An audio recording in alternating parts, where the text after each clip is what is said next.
Tuhan dengan seluruh hidupku,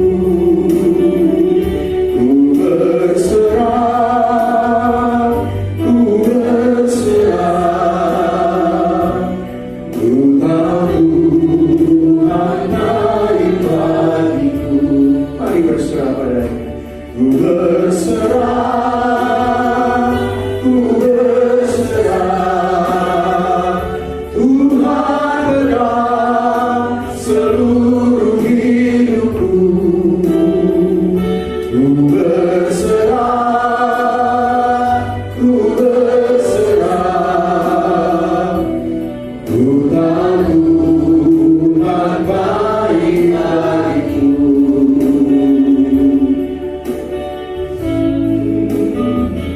Kau bukakan candi lautan, bahai di padang gurun, tiada yang suka di matamu. Ku serahkan hidupku padamu. Kau bukakan candi lautan, bahai di padang gurun, tiada yang suka di matamu. Ku serahkan hidupku padamu. Mari kita angkat tangan kita kepadanya. Ku berserah, ku berserah. Tuhan pegang seluruh hidupku. Ku berserah, ku berserah. Tuhan, Tuhan baik bagiku. Ku berserah, ku berserah. Tuhan pegang seluruh hidupku. Ku berserah, ku berserah. Tuhan, Tuhan baik bagiku. Saya jemput jemaat sekalian untuk bangkit berdiri. Kau bukakan candi lautan, bahai di padang gurun, tiada yang suka di matamu. Ku serahkan hidupku padamu. Kau bukakan candi lautan, bahai di padang gurun, tiada yang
Terima kasih Bapa di surga. Ini kami Tuhan. Kami berserah penuh kepada-Mu. Kami menyerahkan akan seluruh kehidupan dan kehidupan kami hanya kepada-Mu. Karena kami tahu dan kami ingin percaya bahwa berjalan bersama Tuhan, tangan Tuhan akan selalu menopang kami dan menolong kami.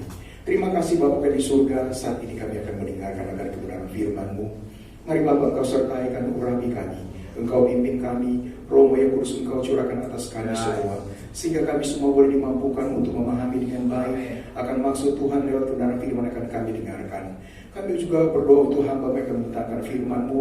Urapi hamba-Mu ini Bapa, sembunyikan dia di balik salib-Mu. Urapi setiap kata yang keluar dari mulut dirinya adalah kata-kata surga yang berasal daripada-Mu saja, yang akan membangun iman kami, menguatkan kami untuk selalu berjalan bersama dengan Yesus Kristus. Terima kasih Bapa, kami siap untuk mendengarkan kebenaran firman-Mu. Kami buka hati kepada-Mu hanya di dalam nama Tuhan kami Yesus Kristus. Haleluya.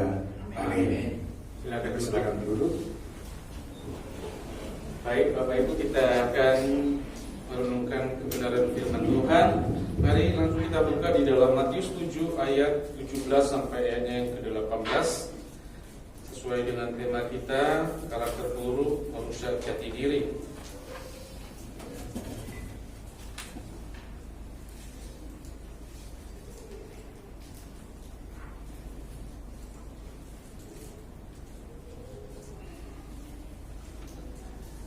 Demikianlah firman Tuhan. Demikianlah setiap pohon yang baik menghasilkan buah yang baik, sedang pohon yang tidak baik menghasilkan buah yang tidak baik. Tidak mungkin pohon yang baik itu menghasilkan buah yang tidak baik, ataupun pohon yang tidak baik itu menghasilkan buah yang baik. Bapak Ibu kekasih-kasih Tuhan, yang pertama kita akan belajar tentang karakter, setelah itu baru kita lihat tentang jati diri. Bapak Ibu kekasih-kasih, dalam nama Tuhan Yesus Kristus, di sini kita lihat bahwa dalam kamus bahasa Indonesia, karakter adalah istilah psikologis yang menuju kepada sifat yang dimiliki oleh individu yang membedakan dengan individu lainnya. Jadi karakter yang satu dengan yang lain. Mungkin 3 bulan yang lalu, 4 bulan yang lalu saya pernah bahas tentang karakter tentang bagaimana Simpson. Masih ingat? Simpson itu yang menentukan, karakter itu menentukan dia tetap di atas apa? Tidak. Jatuh apa? Tidak. Tapi di dalam sisi ini saya bicara tentang karakter kasih Tuhan, bukan kasih agape, bukan kasih pilihan, tetapi ini kasih yang sempurna. Karakter buruk ini merusak jati diri. Kekasih Tuhan, setiap pribadi, setiap kita dikenali dengan sifat-sifatnya, karakternya. Kita mengenal seseorang, pasti kita bilang, orang itu, oh orangnya ini begini, orangnya ini pendiam, orangnya ini ramah. Ya, pasti setiap hidup kita lihat.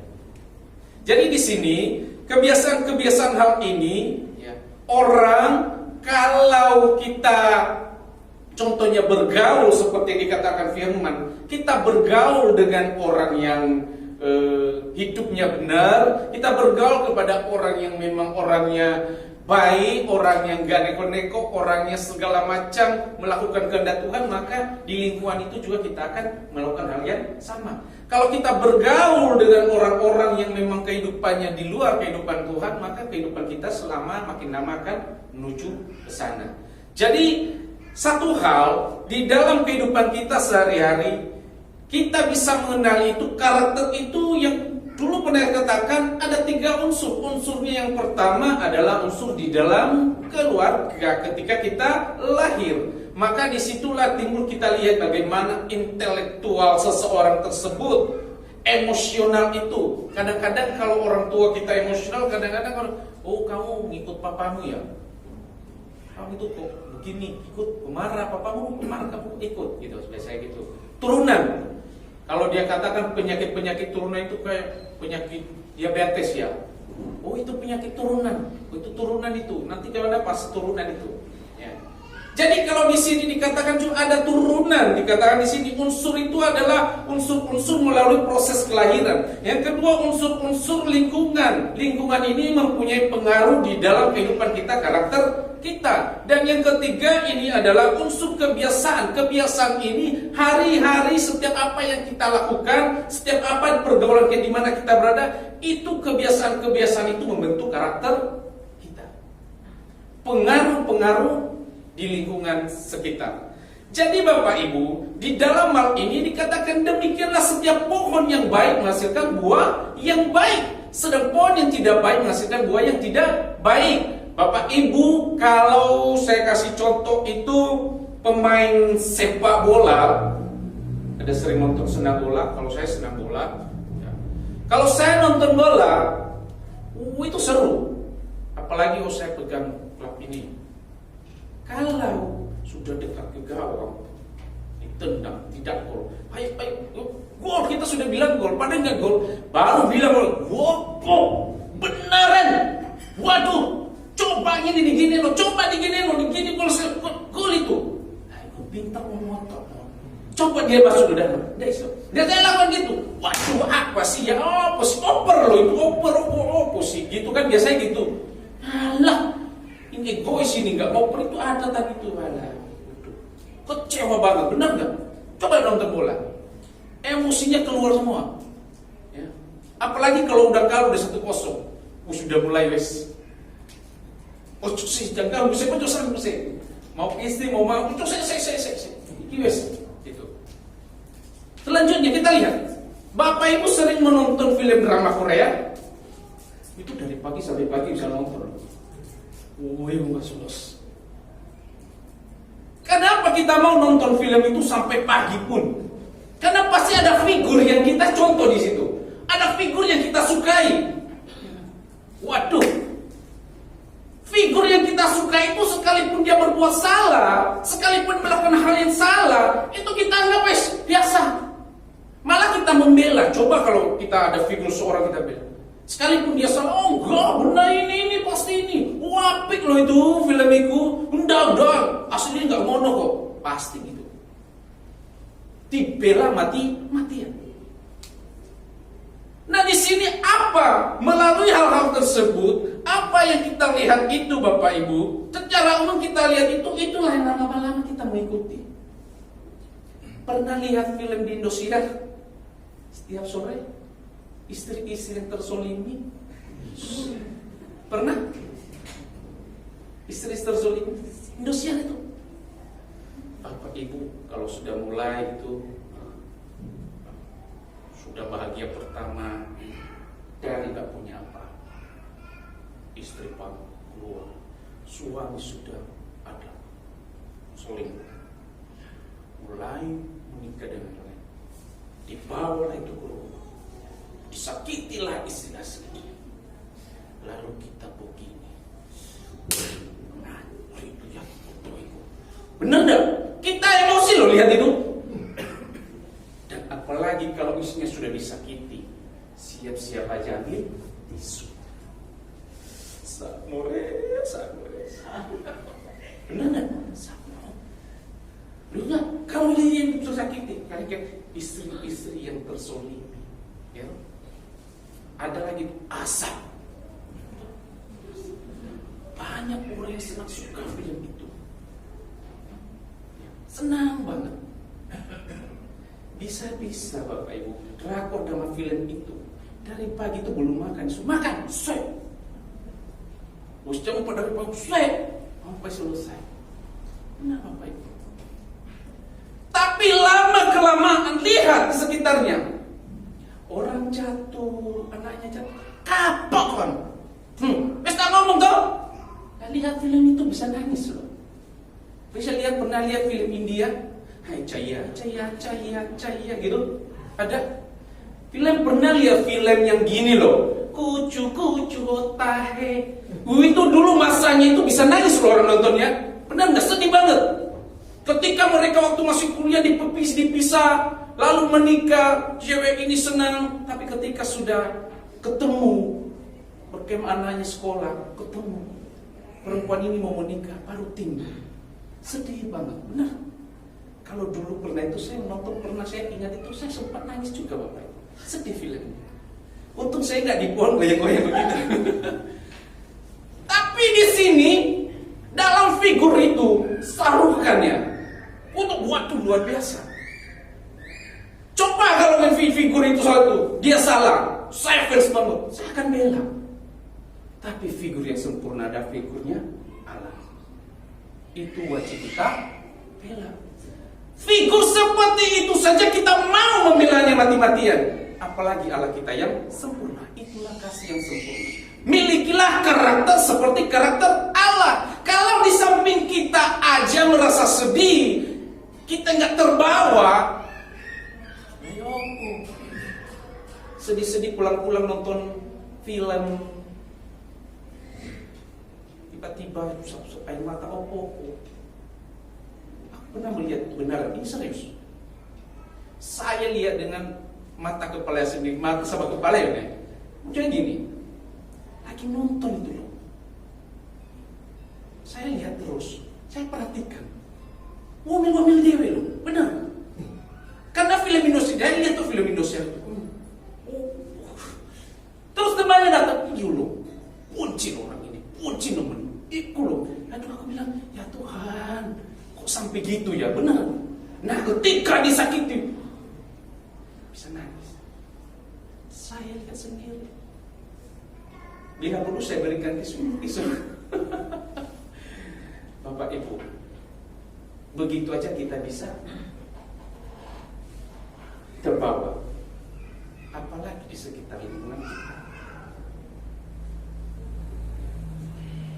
Maka kita lihat di sini Bapak Ibu, kelemahan atau kecacatan karakter merupakan tanda-tanda pada gangguan kepribadian seseorang.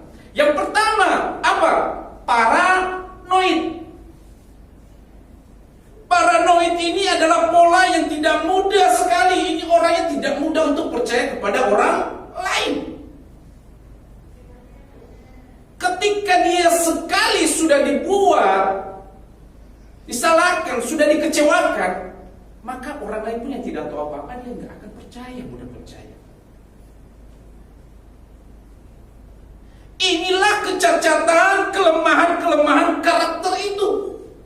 Yang kedua dikatakan di sini adalah skizoid, yaitu orang yang mengalami keterpisahan.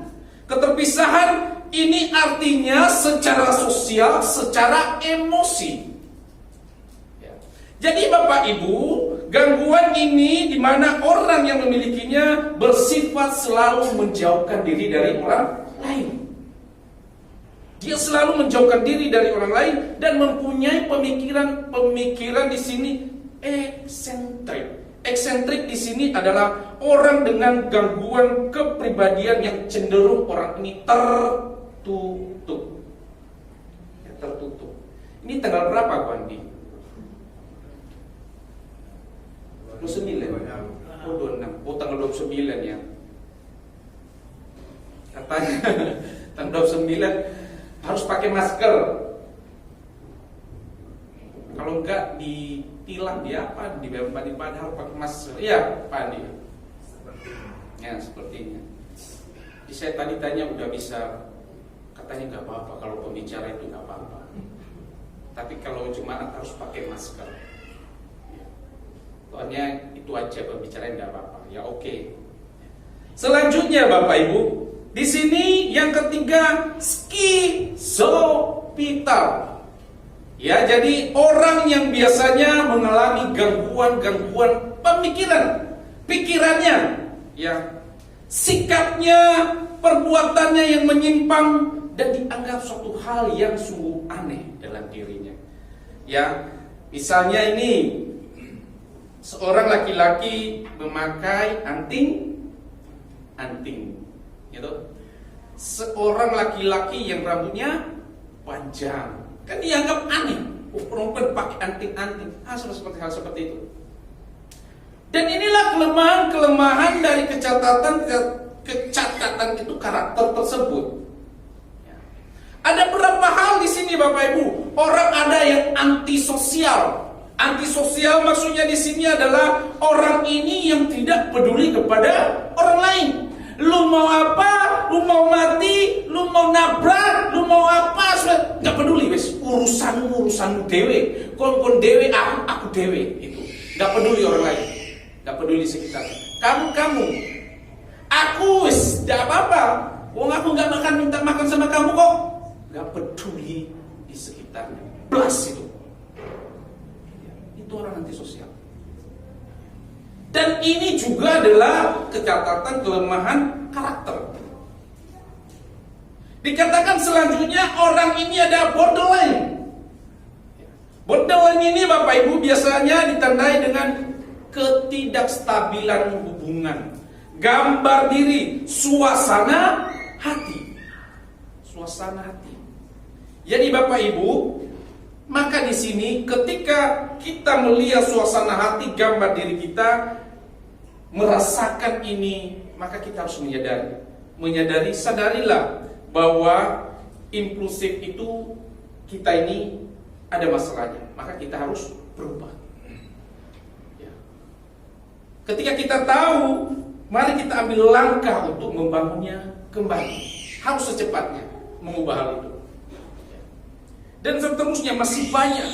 Kemarin saya baca itulah, lihat karakter tentang bagaimana kata-kata profesor-profesor, lihat di Google, karakter banyak sekali.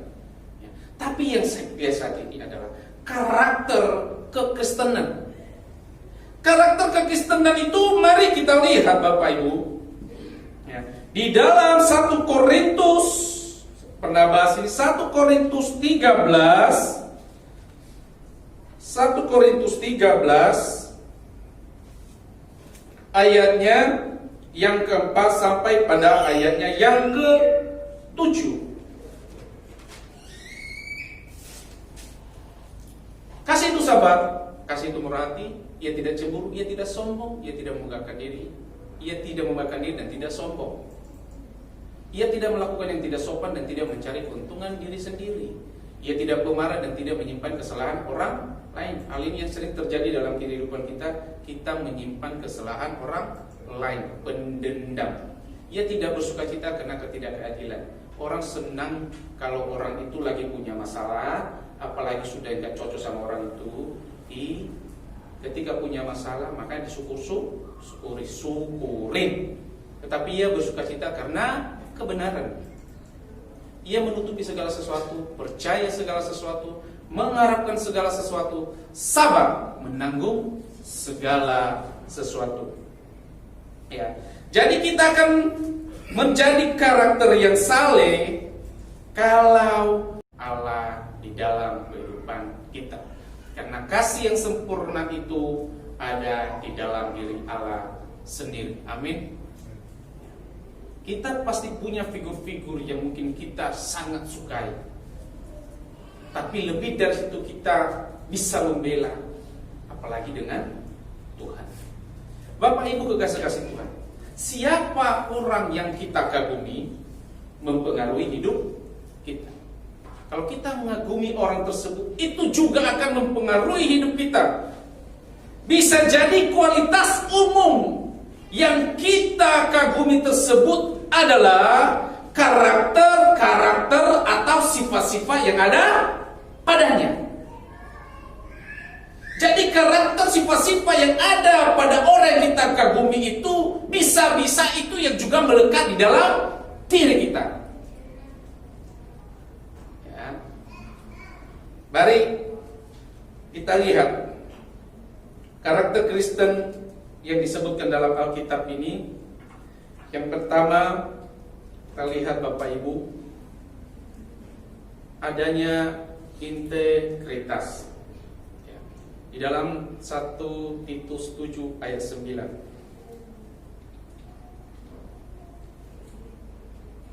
1 Titus 1 ayat 7 sampai 9.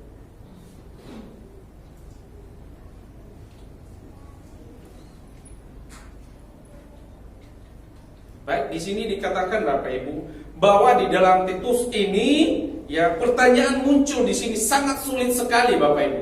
Karena dikatakan kebanyakan orang percaya itu benar-benar kadang-kadang dikategorikan dengan orang yang berintegritas, orang-orang percaya tersebut.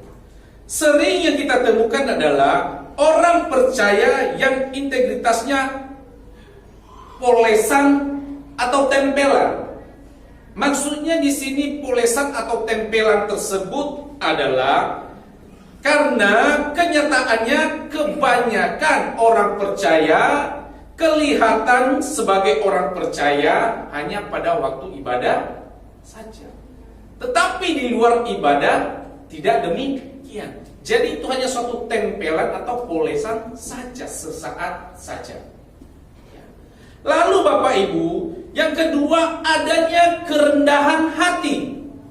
Kerendahan hati ini yang dimaksud di sini adalah mau menerima kritik, mau menerima saran. Kerendahan hati yang pertama mau menerima kritik, mau menerima saran. Seseorang yang memiliki sikap rendah hati, dia akan memiliki keikhlasan hati. Jadi dia akan lebih menerima kritik dari orang, dan dia akan menerima saran dari orang lain. Kadang-kadang gini kan, kita ini beda-beda tipis.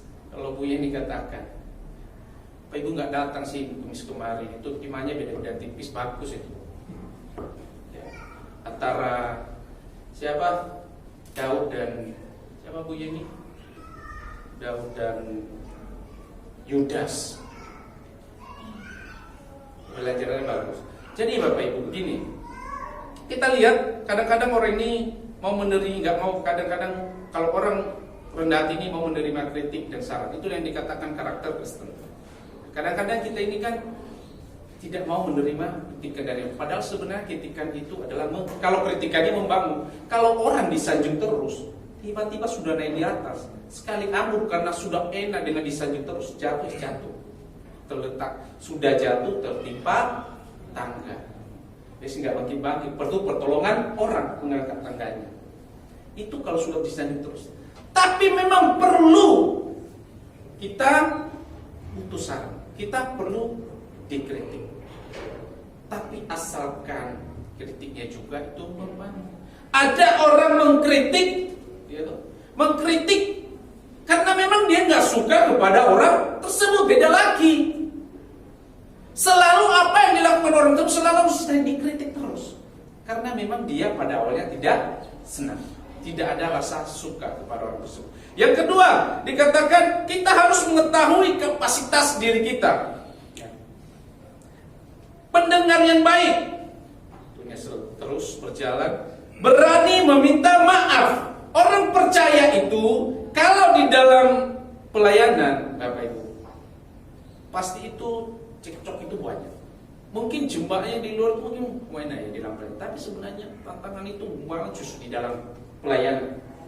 Justru di situ kadang-kadang pelayan itu bisa, kalau nggak kuat-kuat bisa saling tabrakan. Tapi yang enaknya di dalam pelayanan itu satu hal. Yang saya tahu, kalau saya sama Bu Yeni, mungkin saat ini saya nggak senang. Saya katakan, tuh, marah hal itu. Tapi sesudah selesai, sorry loh ya, kita ini kritik. Tapi kalau aku juga salah, katakan. Jadi saat itu selesai. Ada orang, dia nggak selesai Bapak Ibu sampai 20 tahun. Tidak mau memaafkan. Orang yang tidak mau memaafkan, berapa saya katakan sebelumnya, salah satunya nggak mau memaafkan orang, dendam dalam dirinya, itu sakitnya tadi.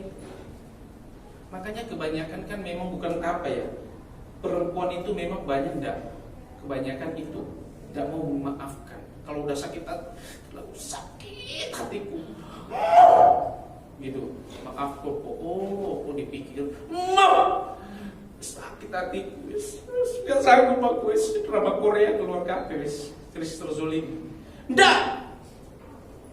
Saya tahu sendiri ya itu Bapak Ibu, sulit sekali. Makanya dikatakan pepatah apa tadi? Nila setitik merusak susu beranak. kebaikan yang kita lakukan saat ini, berapa tahun yang kita lakukan, tapi hanya gara-gara satu aja, rusak semuanya. Rusak.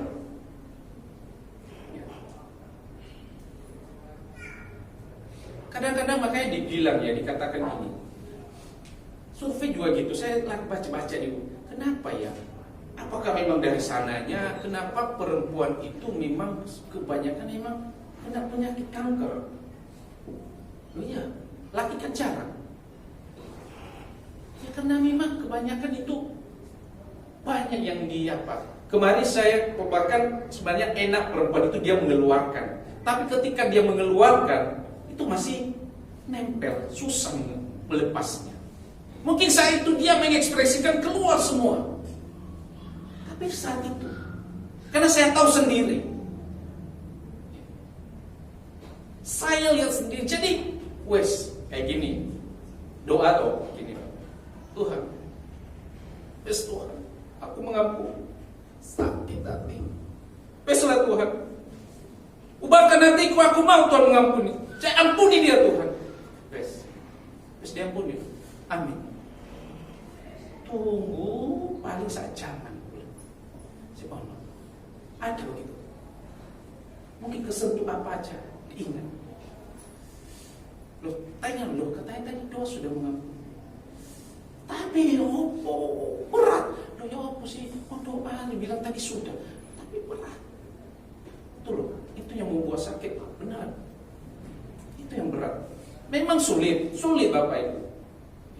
Sulit sekali untuk bisa mengampuni. Saya tidak bilang saya ini buah benda. Tapi kalau di pelayanan banyak menyakiti, sudahlah biasa. Di pelayanan itu banyak hal yang mungkin mengatakan tentang kita yang tidak benar. Mungkin ketika kita pergi ada orang aja yang mengatakan yang benar. Tapi sampai di telinga kita. Kalau saya sampai di telinga, ya weslah urusannya sama Tuhan. Ngapain juga saya harus menjadi, kalau dia gila kenapa harus jadi gila saya? Dia gila-gila sendiri, ya saya tidak mau ikut gila. Ya kadang-kadang kan orang lain gila, kita kepingin aku juga ikut gila, gitu loh. Kan gitu kita. Tapi di sini kita lihat Bapak Ibu, ini orang kita yang punya karakter itu berani minta maaf dan memaafkan. Lalu dikatakan tidak mau terlalu banyak bicara tentang hidupnya. Kalau saya di sini Pak John ngomong, saya ngomong dewe, saya ini loh kemarin gini-gini, terus saya pindah, terus saya gini, ngomong tentang dirinya sendiri. Lama-lama yang di situ, ngomong dirinya sendiri, ngomong tentang dirinya terus orang sing dengar, lama-lama bosan. Selanjutnya dikatakan mau membantu dan mau menyenangkan orang lain. Ada bagus membantu dan menyenangkan. Ada juga orang membantu dan menyenangkan orang lain. Tapi kenapa? Supaya dirinya bisa dilihat orang lain. Beda-beda tipis lagi tuh. Hati-hati. Kalau ada orang baik membantumu dengan ikhlas, bagus. Tapi hati-hati. Ada satu hal. Karena ketika engkau menyakiti hatinya, ada kesalahan. Hati-hati. Itu sangat fatal sekali. Ada orang seperti Bapak. Dia mungkin bisa mengurangkan semuanya. Oke. Benar-benar. Tapi kadang-kadang dia tidak mau menerima kalau kita ada kesalahan dalam diri, atau kita mengumumkan sesuatu. Karena kenapa? Dia menganggap dirinya sudah di atas. Dan sekali jatuh tadi bilang tadi, tertimpa, butuh pertolongan orang lain. Dan kita lihat Bapak Ibu, mau menerima kekurangan orang lain. Mau menerima kekurangan orang lain. Lalu dikatakan di situ bahwa kasih itu sabar, kasih itu murah hati, Kesabaran di sini adalah yang dimaksud adalah tidak membalas dan tidak mau menyakiti orang lain. Jadi kasih itu murah hati, kasih itu tidak mementingkan diri, kasih itu tidak sombong, kasih itu tidak melakukan hal yang tidak sopan, kasih itu tidak mencari keuntungan. Jadi mencari keuntungan ini menurut sebuah survei ada 2 orang di dunia ini. Ya, yang pertama mereka yang selalu menuntut haknya. Menuntut haknya dan selalu mengutarakan ketidakpuasan dalam banyak hal. Nah, kayak saya katakan tadi, ada orang yang juga mau membantu tetapi meminta harus ada menuntut balasan. Aku sudah membantumu, padahal kemarin ngomongnya aku tak bantu pun ikhlas loh, ikhlas. Benar, hijau ikhlas. Suatu saat salah ngomong. Kok dia itu nggak tahu diri sih? Aku sudah bantu kamu, tapi kamu tidak tahu diri. Padahal ngomongnya tadi ikhlas. Itu namanya tidak ikhlas. Selalu mengungkit-ungkit kebaikan yang dilakukan. Itu karakternya karakter yang sudah cacat, buruk. Jati dirinya rusak. Karena setiap yang dia perbuat itu mungkin dia katakan baik, tetapi ada maksud buruk. Lalu selalu mengungkit-ungkit kebaikan itu. Ada orang seperti itu. Ketika melakukan baik kepada kita terus mengungkit kebaikan yang dia lakukan. Perlu. Itu sudah lalu lah. Ya kan? Lalu dikatakan di sini kasih itu tidak pemarah, kasih itu tidak bersukacita karena ketidakadilan, kasih itu bersukacita karena kebenaran, kasih itu menutupi segala sesuatu itu, kasih itu percaya segala sesuatu, kasih itu mengharapkan segala sesuatu. Aduh, waktunya sudah habis nih, belum masuk jati diri. Kita lihat di dalam membaca 5 menit aja, sepintas. Di dalam membaca itu dikatakan satu pasal saja membaca itu. Lalu di sini dikatakan membaca ini hamba Tuhan, artinya hamba Tuhan. Ketika membaca ini berbuah, ketika dia melihat orang-orang Filistin, orang-orang Arab menyerang Yerusalem, maka dikatakan orang-orang Edom itu bersukacita. Mereka bersukacita ketika diserang, lalu ketika mereka diserang, mereka ikut menjara semuanya itu. Lalu mereka membuat rumah mereka di atas gunung-gunung, di liang-liang, batu-batu. Lalu mereka katakan, siapa yang bisa menurunkan kami dari bumi ini? Di dalam keangkuhan mereka itulah, maka Tuhan murka kepada mereka. Mereka menganggap mereka paling hebat, tidak ada. Padahal kalau dia di atas genteng ini masih ada, di atas burung masih ada, di atas masih terus ada awan di atas. Tapi dia tidak ada. Di dalam keangkuhan mereka itu dikatakan, maka Tuhan murka. Lalu dikatakan di sana Bapak Ibu, baca menyatakan kepada mereka, Tuhan menyatakan, dan di situ Tuhan murka kepada mereka. Lihat di sini dikatakan, mari kita lihat Bapak Ibu. Ciri-cirinya di sini orang-orang yang rusak jati dirinya, rusak gambar dirinya. Di dalam 2 hal ini ada baca berkata di sini, Allah mengungkapkan melalui sang nabi. Ya. Allah mengungkapkan melalui sang nabi di sini dikatakan bahwa ia mengungkapkan melalui sang nabi ketidaksenangan kepada orang Edom pada saat itu. Ya, dia mengungkapkan yang pertama tidak senang dan orang Edom ini harus bertanggung jawab dengan apa yang mereka lakukan. Selanjutnya